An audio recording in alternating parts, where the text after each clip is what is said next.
আসসালামু আলাইকুম, আশা করি সবাই ভালো আছেন। প্রথমে আমি আপনাদেরকে হাঁসগুলো দেখাই, এরপর ব্রুডিং সম্পর্কে আলোচনা করতেছি। তো এখন যে হাঁসগুলো দেখতে পাচ্ছেন, এই হাঁসগুলোর বয়স হচ্ছে 2 মাস। তো 2 মাসে এই হাঁস প্রায় বড় হাঁসের মতো হয়েছে। তো হাঁস পালন করে হাঁস থেকে সফলতা বা ইনকাম করতে হলে ব্রুডিংটা কিন্তু খুবই গুরুত্বপূর্ণ। আমি যেভাবে এই বাচ্চাগুলোর ব্রুডিং করেছি, একটা বাচ্চাও কিন্তু আমার নষ্ট হয়নি। আর এখানে হাঁসটা দেখুন প্রায় বড় হাঁসের মতো হয়েছে। আর এগুলো কিন্তু মেইন ঠান্ডায় আমি ব্রুডিং করেছি। এরপরও আলহামদুলিল্লাহ খুব সুন্দর হাঁস হয়েছে।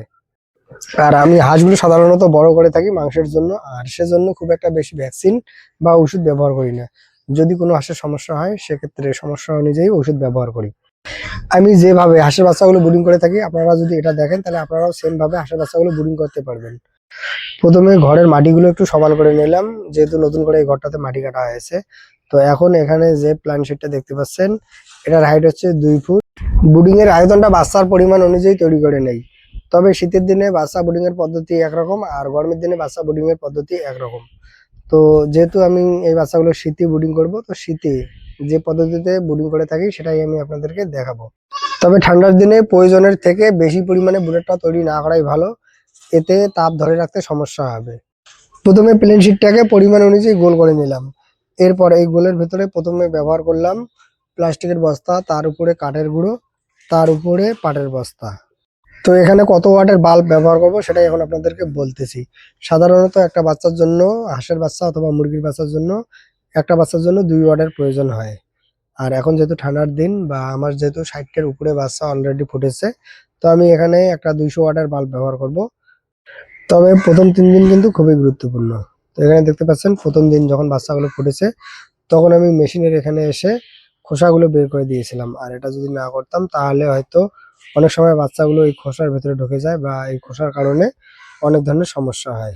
তো প্রথম দিন খোসাগুলো বের করে দিলাম। খোসাগুলো বের করে দেওয়ার সময় দেখেছিলাম যে কয়েকটা বাচ্চা ফুটেছিল। এটা দেখার পর আমি বাইরে চলে গিয়েছিলাম। সেখান থেকে যখন আবার পুনরায় এই মেশিনের কাছে ফিরে আসি, তখন দেখি এখানে যে আর্দ্রতার জন্য আমি পানি পাত্রটা ব্যবহার করেছিলাম সেখানে কয়েকটা বাচ্চা পড়ে গিয়েছিল, যার ফলে দ্রুত এখান থেকে বাচ্চাগুলো বের করে ব্রুডিং এর ব্যবস্থা করে দিই। যদিও আমি পানির পাত্রটা নেটের ঝুড়ি দিয়ে ঢেকে দিয়েছিলাম, কিন্তু একসঙ্গে এতগুলো বাচ্চা ফোটায় সেটাকে সরিয়ে দিয়েছিল।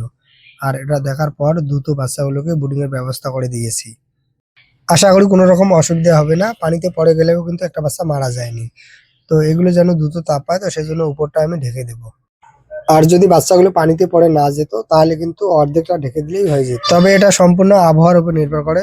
যখন বাচ্চাগুলো আমি এনেছিলাম, এটা দুপুরের সময় ছিল, এর পাশাপাশি রোদ ছিল, কিন্তু যেহেতু সমস্যা হয়েছে তাই এটাকে ঢেকে দিতে হয়েছে। আর আজকে সকাল সকাল এসে দেখি যে আরো কিছু ডিম থেকে বাচ্চা ফুটেছে। তো এখন এগুলোকে নিয়ে গিয়ে ব্রুডিং করব। সকাল সকাল যেহেতু বাচ্চাগুলোকে মেশিন থেকে বের করে নিয়ে আসলাম ব্রুডিং করার জন্য, তো এখানে ব্রুডারটা ঢাকাই ছিল। এখন হয়তো অর্ধেকটা ঢেকে রাখবো। পানির পাত্র আর হালকা পরিমাণে খাবার কালকে একটু ছড়িয়ে ছিটিয়ে দেওয়া হয়েছিল। এই খাবারগুলো হচ্ছে ব্রয়লার প্রি স্টার্টার।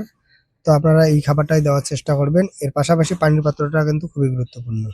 আসসালামু আলাইকুম।